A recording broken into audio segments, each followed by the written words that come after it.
सरकार उस पर ड्यूटी कम करती है। इनसे पूछिए, अभी सरकार में आए केरल में, जरा पूछिए कितना कम करवाएंगे कांग्रेस पार्टी से। कहेंगे कि लोकल का बैट उठा के कम कर दें? कहेंगे? नहीं कहेंगे। इनसे पूछिए, जब ये इनके सहयोगी की सरकार हिमाचल प्रदेश में आती है तो इनकी कैबिनेट, इनकी कांग्रेस पार्टी सहयोगी पहला डिसीजन लेती है, पेट्रोल के ऊपर सेस बढ़ाती है और पैसे बढ़ा देती है। क्यों? पेट्रोल महंगा नहीं था हिमाचल में। तो यहाँ आकर के जब वैश्विक माहौल खराब है तो उसमें अपने राजनीतिक सत्ता तक की सीढ़ियां तलाश रही है ये यहाँ बैठ करके, और जनता को ये समझती है, जनता कुछ जानती नहीं। बिल्कुल विकास जनता पांडे सब जी, जानती है कि विकास चाल पांडे जी, चेहरे लेकिन से जब रशिया से जब तेल जो है कम कीमत पर लिया जा रहा था उस वक्त तेल सस्ता क्यों नहीं था? नहीं, उस देखिए वक्त तेल जनता सस्ता को तब भी राहत था। क्यों नहीं दी गई थी विकास पांडे जी? ये सवाल तो वाजिब है ना। देखिए आदित्य जी, कैसी आप बात करती हो। मैं तो कहता हूँ 2003 में जरा पता करिए तेल के रेट क्या थे, 33 रुपए, ठीक है। और 2013 नवंबर में जरा पता करिए तेल के रेट क्या ठीक है, थे, चलिए तेल पर 73 रुपए, ठीक है 73 ठीक है रुपए, विकास पांडे जी, 100% से भी ज्यादा बढ़ा, 100% से भी ज्यादा बढ़ा। ठीक है, घी तेल बढ़ा पर कि कभी नहीं बढ़ा? बात कर लेंगे विकास पांडे जी। बढ़ा कि नहीं बढ़ा? जनता इनसे को मेरे जनता को सवाल का मालूम है। जवाब जरूर ठीक है। मांगिएगा कि मोहन भागवत जी प्रेस करेंगे कि नहीं करेंगे। अरे मैंने जल्दी कहा से जवाब ना, दे दीजिए। क्या अखिलेश यादव इस बात के लिए प्रेस करने मोहन आएंगे कि नहीं भागवत आएंगे? जी को जब जोड़ा जा रहा है भारतीय जनता पार्टी की नीतियों से कि 27 में अरे क्या भाई, होगा आप जोड़ वो रही हो। करेंगे ये आप आकर के जोड़ रही डिसाइड। हो, तो बैठ भाई करके। जो आम जनता जिस चीज से ग्रसित है, प्रभावित है, वो भी मोहन भागवत जी बैठ करके बता देगी क्यों हो रहा है। ये डिबेट भी तो मोहन भागवत जी को करना ठीक है, चाहिए ना। शौर्य सिंह जी, भारतीय जनता पार्टी का लगातार यही दावा है कि भाई विपक्ष जो है भ्रम फैलाता है, आरएसएस की कोई भूमिका नहीं है, डिसाइड नहीं करता है आरएसएस की कौन मुख्यमंत्री बनेगा, ये भी डिसाइड नहीं करता है कि किसको टिकट दिया जाएगा, इसमें कोई भूमिका आरएसएस का कोई रोल जो है वो नहीं देखने को मिलता है, ये बीजेपी कहती रहती है। फिर आप लोग क्यों हल्ला मचाते हैं भाई कि बी टीम है? शौर्या जी, देखिए सबसे बड़ी बात यह है, जब आरएसएस को जब जिस भी समय हम मेरा तो ये पर्सनल एक्सपीरियंस है कि जितने भी भारतीय जनता पार्टी के नेतागण हैं वो सब आरएसएस का डांडी मार्च जो इनका होता है लाठी डंडा ले करके, वो उसमें सब दिखाई देते हैं। क्यों नहीं बाकी किसी पार्टी का उसमें कोई व्यक्ति दिखाई देता है? क्यों? क्योंकि भारतीय जनता पार्टी की जो विचारधारा है, जो आरएसएस ने विचारधारा फैलाई है, वही विचारधारा भारतीय जनता पार्टी के लोगों की है। वो विचारधारा समाजवादियों के अंदर नहीं है, ना किसी अन्य दल के अंदर है, चाहे वो बसपा हो चाहे कांग्रेस हो।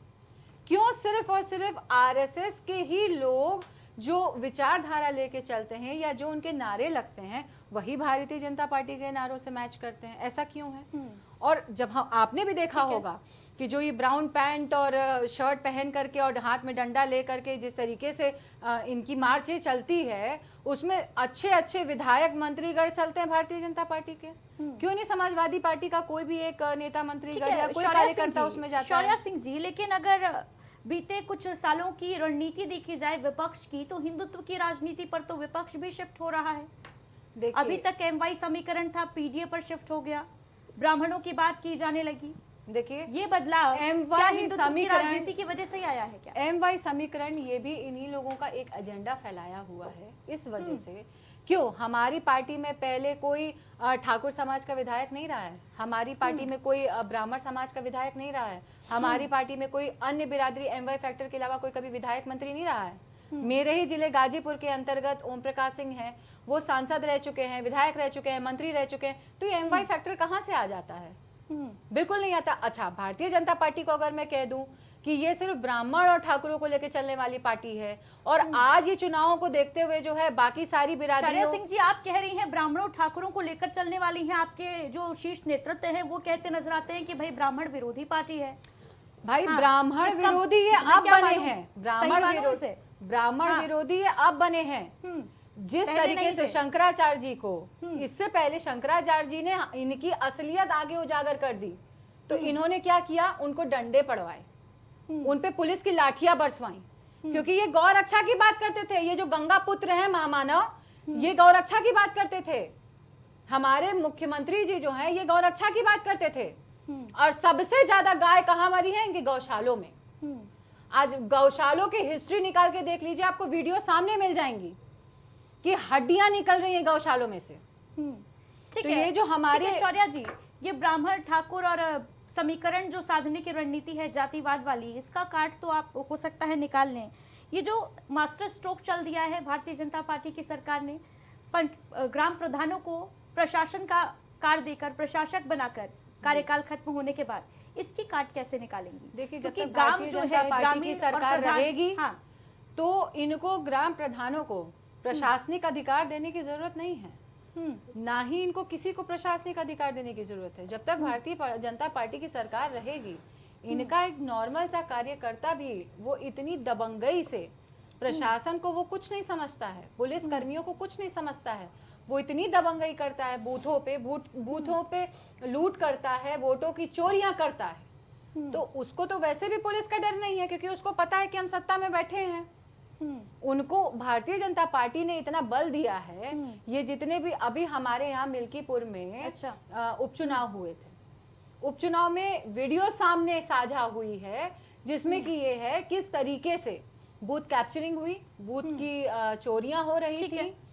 तो मैं ये शौर्य कहती हूँ सिंह जी, लेकिन जी। आप कह रही हैं कि बेलगाम मतलब बहुत ज्यादा बल दे दिया गया है जो जनप्रतिनिधि हैं उनको, फिर ऐसी तस्वीरें क्यों सामने आती हैं आए दिन की जनप्रतिनिधि जो है वो अफसरों को कॉल कर रहे हैं, उनको फटकार रहे हैं, अफसर जो है ये कहा जा रहा है बेलगाम हो गए हैं, खुद विपक्ष घेरता नजर आता है, अखिलेश यादव ट्वीट पर ट्वीट करते हैं। नरेंद्र श्रीवास्तव जी, क्या वजह है इसके पीछे भाई? किसके पीछे? शौर्या सिंह जी कह रही हैं कि देखिए जो अफसर हैं, जो जनप्रतिनिधि हैं, उनको बहुत ज्यादा छूट दे दी है योगी सरकार में, देखिए, और प्रधान जो है बूथ कैप्चरिंग में एक रोल अदा करते नजर आएंगे, ये भी डर है। सार्वजनिक जीवन में लगभग मैं 30-35 साल से हूँ, 40 साल से लगभग, ब्यूरोक्रेसी इतनी बेलगाम मैंने कभी नहीं देखी जितनी आज है। तमाम MP, MLA, मिनिस्टर ये सब परेशान हैं, इनकी नहीं सुन रहा है ब्यूरोक्रेट्स। तो प्रधान ब्यूरोक्रेट्स, की सुनेगा क्या? अरे भाई किसी नहीं सुन रहा तो प्रधान क्या बेचता है? जब वो अपने विभागीय मिनिस्टर की नहीं सुन रहा है, तमाम ऐसे अफसर हैं, उदाहरण है, तो प्रधान कितनी सुनेगा वो तो समय बताएगा। नंबर एक चीज, पांडे जी मैं आपसे एक बात कहना चाहता हूँ। पांडे जी ऊपर कीजिए सर। पांडे जी, आपने अभी प्रदेशों में वैट की बात की है कि जहाँ पर गैर भाजपा सरकार है, अगर वो लोग स्टेट में वैट कम कर दें तो तेलों के दाम कम हो जाएंगे। आपकी बात से हम सहमत हैं, इसमें कोई दो राय नहीं है। अगर वैट कम हो जाए तो तेल के दाम कम हो जाएंगे, लेकिन केंद्र सरकार जो स्टेट्स गैर भाजपा सरकार की है, वहाँ GST का हिस्सा भी तो नहीं दे रही है। आपको याद होगा कि स्टालिन जब चीफ मिनिस्टर थे तमिलनाडु के, तो उनको इसी के लिए सुप्रीम कोर्ट जाना पड़ा था। तो मुझे लगता है कि सेंट्रल गवर्नमेंट को भी इसका ध्यान देना चाहिए कि जो GST का हिस्सा जिस स्टेट का है उतना उसको दे दिया जाना चाहिए, मेरा ये मानना है। दूसरी बात, ये बेटी कह रही थी शौर्या कि ये गड़बड़ हो रहा, वो गड़बड़ हो रहा, ये गड़बड़ हो रहा, वो गड़बड़ हो रहा, ऐसा नहीं होना चाहिए, वैसा नहीं होना चाहिए। मेरा इसमें स्पष्ट मानना है कि डेमोक्रेटिक सेटअप में सारी ताकत पब्लिक के पास है। अगर सरकार ठीक काम नहीं कर रही है, अगर सरकार के कार्यों से पब्लिक संतुष्ट नहीं है, तो पब्लिक वोट न दे, पब्लिक हरा दे जिसकी सरकार है। उसमें आपकी भी सरकार हारी है, बीजेपी की भी हारी है, मायावती जी की भी सरकार हारी है। तो जिसके काम से संतुष्ट न हो सरकार, उसको वोट न दे, अपने आप सारा रास्ता साफ हो जाएगा। तो मेरे कहने का ये मतलब है कि हम लोगों को इसके लिए पब्लिक को जागरूक करना चाहिए कि जो सही काम करे उसी को वोट दीजिए, पार्टी के बजाय कैंडिडेट को वोट दीजिए। होता क्या है, जातीय आधार पर ज़्यादातर 100% ऐसा हो रहा है, ऐसा ना मेरा कहना नहीं है, ज़्यादातर जातीय आधार पर, धर्म के आधार पर वोट पोल हो जा रहे हैं। जैसे एक विशेष वर्ग है जो एंटी बीजेपी ही वोट देगा, तो ये सब चीज़ें नहीं होना चाहिए। कैंडिडेट जो बेहतर हो उसको वोट देना चाहिए, मेरा ये मानना है। सारी समस्याओं का जड़ वही है। अगर वोट सही से पड़ने लगे तो समस्याओं का निदान अपने आप हो जाएगा। ठीक है, विकास पांडे जी, शौर्या सिंह जी को अभी आपने सुना, कहती नजर आ रही थी कि भाई बूथ कैप्चर कर लेते हैं, ग्राम प्रधान तो गुंडे हैं, बीजेपी की सरकार में जो मर्जी आती है वो करते हैं, भाई उन्हें सारे कैसे प्रशासक गुंडे हो बनाने सकते की क्या हैं? आवश्यकता है? हो सकता है विकास exception पांडे कुछ। जी जवाब दे दीजिए भाई इस बात का, विपक्ष को इस बात का डर है? देखिए, मुझे लगता है पहले तो आप ये समझ लीजिए कि ग्राम प्रधान अब इनके लिए गुंडे हो गए। इस स्टेटमेंट को मैं कहूंगा कि इंडिया सुपरफास्ट के चैनल को प्रमुखता से चलाना चाहिए कि समाजवादी पार्टी के लोग ये मानते हैं कि ग्राम प्रधान गुंडे होते हैं। ठीक है, क्योंकि इनकी नजर में अभी कह रही थी कि लोकतंत्र में जो पंचायत की इकाई होती है वो सबसे महत्वपूर्ण होती है, उसकी महत्ता को आप एक्सप्लेन कर रही थी। और इतनी जल्दी वो गुंडे नजर आने लगे, क्योंकि ऐसा लग रहा है कि ग्राम प्रधान पहली बार भारतीय जनता पार्टी की जब सरकार आई तभी निर्वाचित होना चालू हुए। इससे पहले चाहे श्रद्धेय मुलायम सिंह यादव जी की सरकारें रही हो, चाहे अखिलेश यादव जी की सरकार रही हो, इनकी सरकार डरती बहुत हो बहन जी। बहन जी डरा मत करो भाई, अभी तो आपने जो सवाल छोड़े उनपे अभी आपको आईना दिखाना है, अभी तो आपको आईना दिखाना है। डरो ना मेरी बहन जी, निवेदन है भाई। मुझे मैंने कई डिबेट में आदित्य जी आपसे कहा है कि जो हमारी समाजवादी पार्टी के लोग हैं मुझे उनसे डर बहुत लगता है, तो इसलिए मेरा निवेदन है भाई, क्योंकि आप लोगों से जनता बहुत डरती है। दूसरी चीज 1 मिनट में मैं खत्म करूंगा। विकास आप अनुशासित हैं। मैं शौर्या जी से कहूंगा कि आपकी पूरी बात सुनने के बाद तब जवाब दें, मैं रिक्वेस्ट करूंगा। ठीक है विकास पांडे जी, बात चलिए बहुत बहुत धन्यवाद नरेंद्र भाई साहब। देखिए सबसे महत्वपूर्ण चीज, बार बार संघ को लेकर के कटाक्ष करती नजर आई मेरी बहन। जरा इनसे पूछिए कि जिस संघ को लेकर के कटाक्ष कर रही हैं और कह रही है भारतीय जनता पार्टी के कई नेता जो कह रही थी, जैसे हमारे गणवेश को ये कह रही थी कि वो पैंट पहनते हैं, डंडा लेकर के रहते हैं, तमाम से उपमा दे डाली। विकास पांडे जी, क्या सुना जाए? मैं हाथ जोड़ रहा हूँ आदित्य जी, मैं हाथ जोड़ रहा हूँ आपके, मैं हाथ जोड़ रहा हूँ बहन जी। 2 बहनें बैठी हुई है यहाँ पर, मैं दोनों को दंडवत हाथ जोड़ रहा हूँ, इसलिए कि आप जब मेरी बहन बोल रही थी तब सब चीज आपको वेल एंड गुड नजर आ रही थी, लेकिन चुप तो नहीं करा पाइएगा। विकास पांडे जी, जवाब दे दीजिए भाई इस बात का। नहीं, ये मेरा निवेदन है, अभी जब आरएसएस को लेकर के मेरी बहन कह रही थी दिया गया है, बस सीधा सा जवाब। विकास पांडे जी, अभी तक जो होता रहा था, जो परंपरा थी, अरे विकास पांडे जी बहनों को भी अधिकार होता है सवाल करने का। विकास पांडे जी जवाब दे दीजिए भाई। अरे भाई कर लेना सवाल, मैं कह रहा हूँ कर लेना, लेकिन मुझे कम से कम ये तो बताइए, जो नैरेटिव ये सेट करके बैठ गई हैं, जनता को जो ये बताने की कोशिश कर रही है, वो सच में भी तो बाकी होना चाहिए भाई साहब। एक दिन में मैं बता ले जाऊंगी। इसी नैरेटिव का जवाब दे दीजिए ना। ठीक है विकास पांडे जी। मेरी बहन से ये पूछना, अभी बहन हमारी कह रही थी संघ को लेकर के तमाम उपमा दे डाली, है ना?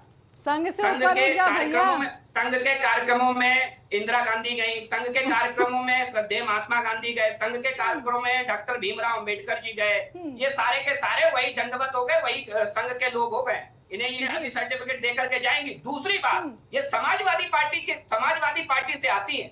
जरा याद करिए, जब श्रद्धेय मुलायम सिंह यादव जी ने लोकसभा में खड़े होकर के कहा, और उस व्यक्ति के लिए कहा जो संघ के उसी गणवेश से आता है जिसकी अभी आप चर्चा कर रही थी, और कहा कि मैं दोबारा उसे प्रधानमंत्री देखना चाहता हूं। कभी किसी कांग्रेसी प्रधानमंत्री के लिए अगर मुलायम सिंह यादव जी ने कहा हो तो मुझे यहाँ कर बता करके जाए। कभी अटल बिहारी वाजपेयी जी का स्टेटमेंट मनमोहन सिंह जी ने सुना है? संघ के व्यक्ति है, कहेंगे मुलायम सिंह यादव जी संघ के व्यक्ति है हिम्मत आपकी है, हिम्मत पे मत आओ भैया, हिम्मत पे आएंगे कुर्सी छोड़ के चल दोगे? नहीं स्वीकार करेंगे, इसलिए बोलने से पहले एक बार समझ लिया करिए कि आप बोल क्या रही है। अटल बिहारी वाजपेयी जी का स्टेटमेंट कभी आपने मनमोहन सिंह की तारीफ करते सुना है?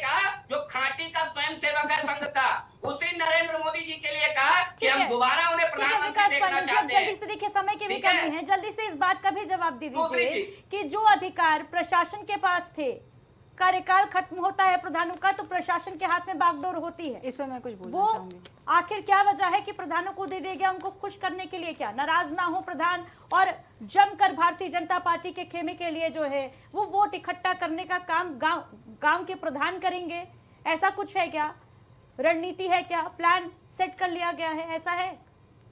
अब देखिए, जाकी रही भावना जैसी तरह देखी प्रमुरत ऐसी पूरी सरकारें जिन्होंने गुंडों और माफियाओं के बल पे चलाई हो, उन्हें प्रधान भी गुंडे नजर आ रहे हैं, वो उसे परिपेक्ष लेने की कोशिश कर रही है। हमारा तो व्यक्तिगत रूप से भी ये मानना है और पार्टीगत रूप से भी मानना है कि जो देश के लोकतंत्र में सबसे महत्वपूर्ण इकाई होती है पंचायत, उसके प्रधान को मुझे लगता है वो एक विकास की रूपरेखा बनाता है।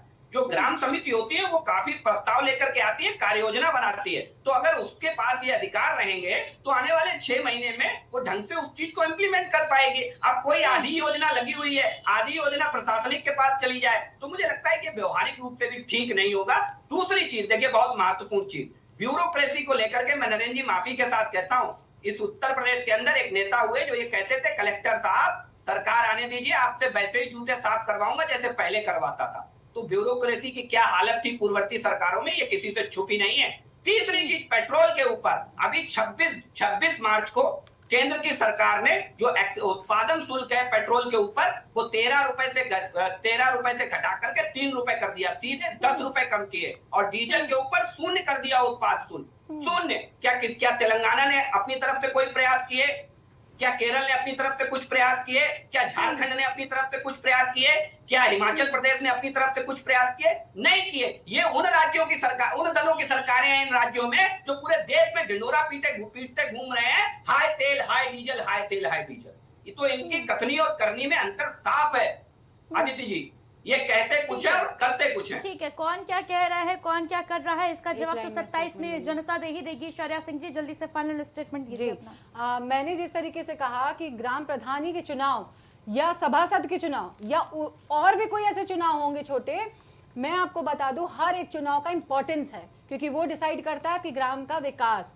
प्रधानी के चुनाव पे मैंने प्रधान को गुंडा इसलिए बोला क्योंकि भारतीय जनता पार्टी यही 2024 के चुनाव के समय सारे प्रधान जितने भी हैं वो कहीं ना कहीं समाजवादी पार्टी के गढ़ से आते हैं और समाजवादी पार्टी के चहेते हैं, और वो समाजवादी पार्टी को दिल से चाहते हैं। और क्योंकि गांव घर मिट्टी से जुड़ी हुई पार्टी है समाजवादी पार्टी। दूसरी चीज, उनको गुंडा बनाया है भारतीय जनता पार्टी ने।